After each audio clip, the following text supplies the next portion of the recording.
verify the theorem using Multisim software, first let's see what is Tellegen's theorem. It's the total power delivered to a network is equal to power absorbed by the network at any given instance of time. So it's a summation of Vk into Ik equals to 0. The current delivered to the network is equals to the power absorbed by the network, means the power which is delivered to the network will be equals to power absorbed by the network, means total it will come as 0 only. So let's see its diagram.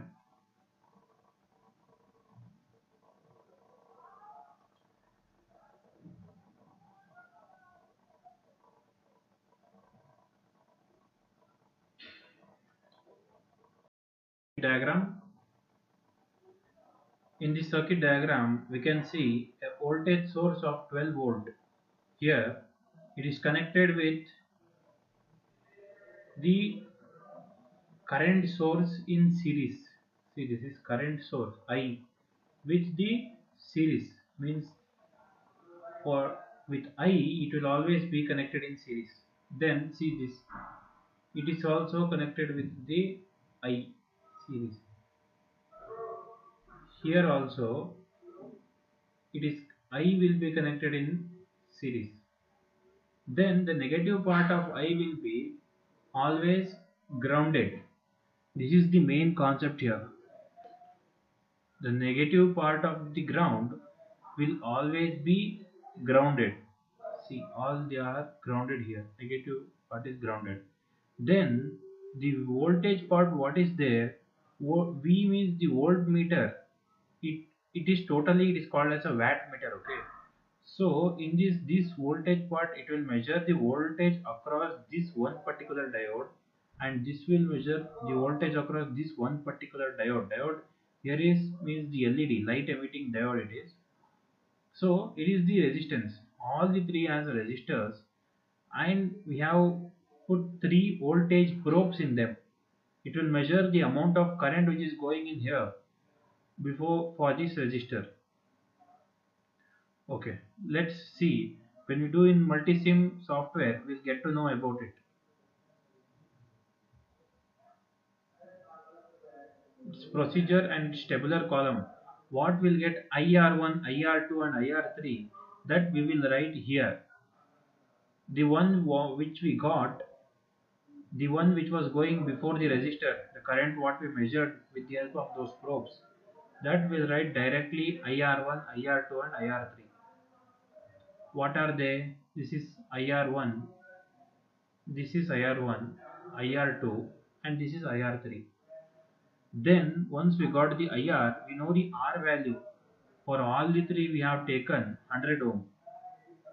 Then with the help of power formula P equals to I square R, then we get power. If you do I square into 100 ohm, then you get power of resistor 1, resistor 2 and resistor 3. For PLED3 we have 3 wattmeters, right? Click on them, we'll get the wattmeter value. Then to get total power delivered by the source, the wattmeter which is connected to the main source, if you click on that, you will get in positive value. It will be around 3.3 something. If you do the total of all these 6 power, whatever it is, then you will get the total power absorbed by the circuit element. This total power delivered by the source will be negative, and this total power absorbed by the circuit will be positive. Let's see the software. First take the wattmeter. Wattmeters are present here right side.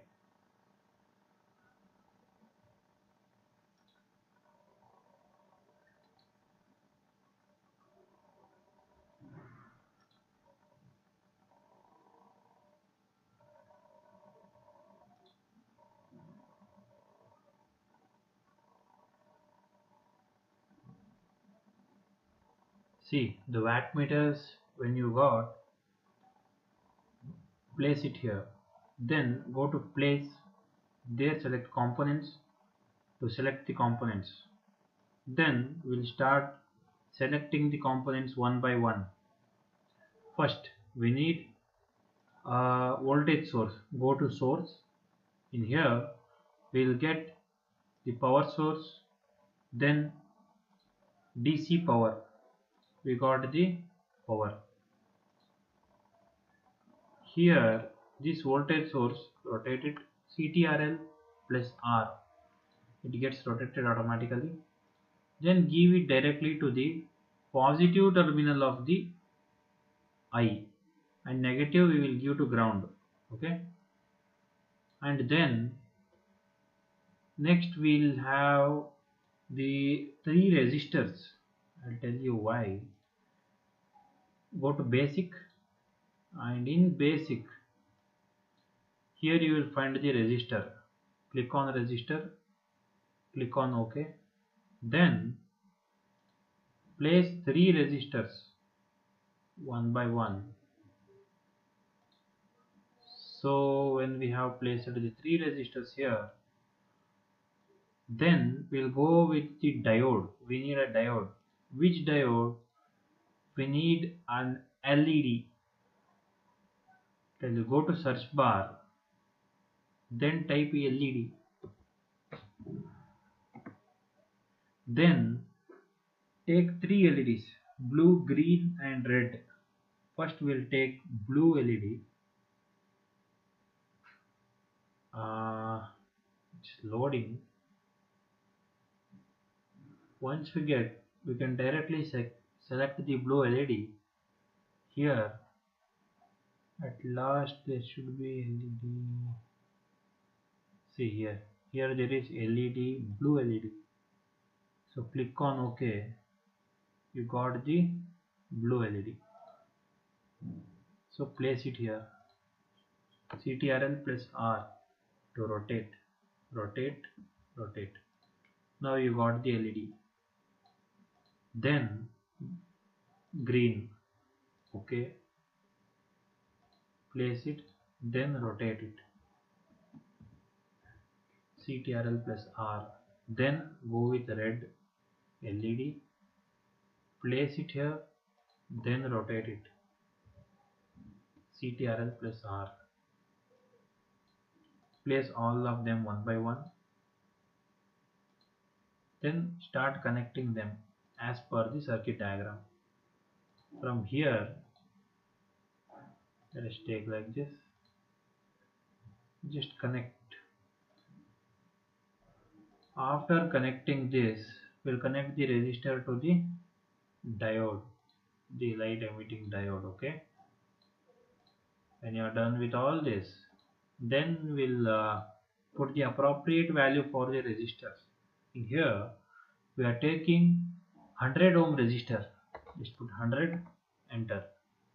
For same with the another two resistor, we'll have to put 100 ohms for each. All the resistors we'll put 100 ohms. Then take another wattmeter. So this wattmeter, I'll tell you how to give for the voltage, means V. First put for the I. It's over, right? Take another wattmeter. Then here first we'll do connect with the positive terminal of I. I'm teaching the easiest method possible to learn this. The other methods is a bit difficult. It's not method, but it's a proper understanding here. Go with the positive. When all the positives are done, then take a ground. Here select diodes, source, power source, ground, then select OK. Then place a ground here. When you have already placed the ground, then connect all the negative terminals of the I. Whatever the I is, the negative terminals, just connect them. When you have connected all the negative terminals,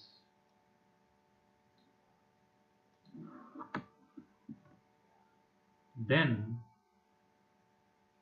we'll move for how to connect the with the V. What is V here means it will multiply V into I to get power. First we need to put V across. We always put it in parallel, okay? So for this, to measure the V of this here, we'll put across it, one here, another here. So another will be here, okay? Take another wattmeter, this one, then we'll put one here and another across it, means here, okay? Take another V here and place it here. Take this here, across it. Then at last, how to, for this means we can connect the ground for the same place, no problem with that. Just copy and paste the ground it here directly. We could have done with this one same only, but it's okay, we can do like this also. Take the positive and put it here across the diode, and another terminal of this V, we'll put it like here to measure across this. So we are all set to go with it. If you want, like, you can put the different color so that you don't get confused. You can go for segment color, then choose blue. You can choose any color. For convenience, I am taking this color for you to get understand here. Like this, we'll put the color for all one by one. Then go with the current probe A. When you went to current probe A, put the current probe before the resistors for all the three. So start putting all of them before the resistors. They will start giving you the current of this. Let's see the execution of this software, means this fifth experiment, verification of Tellegen's theorem. Here this current probe will measure the current here, which is going in here for 3. There will be different current for this, this and this. This which is going through this blue LED, green and red LED. 3 different current you will get. You will write directly the 3 different current which we will get in milliamps. We'll check here. See, you will be getting 84.4 milliamps, 97.5 milliamps and 101 milliamps. You will directly write them.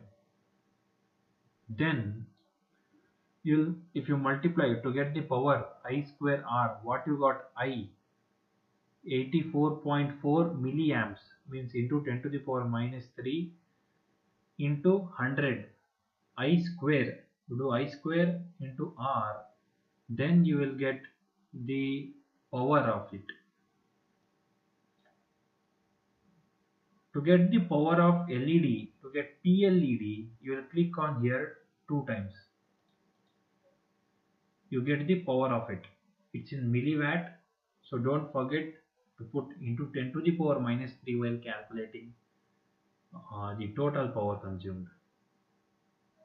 It got, the first one got this much, second one got 219.657 milliwatt, the third one it got 192.717 milliwatt,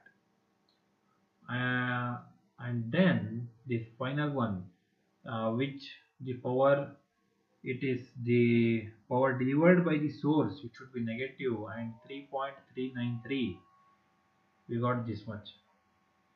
If you add this and this, what you calculated, PR1, PR2, PR3 and PLED1, PLED2 and PLED3, if you add these 6 things, then you will get the total power absorbed by the circuit elements. Thank you.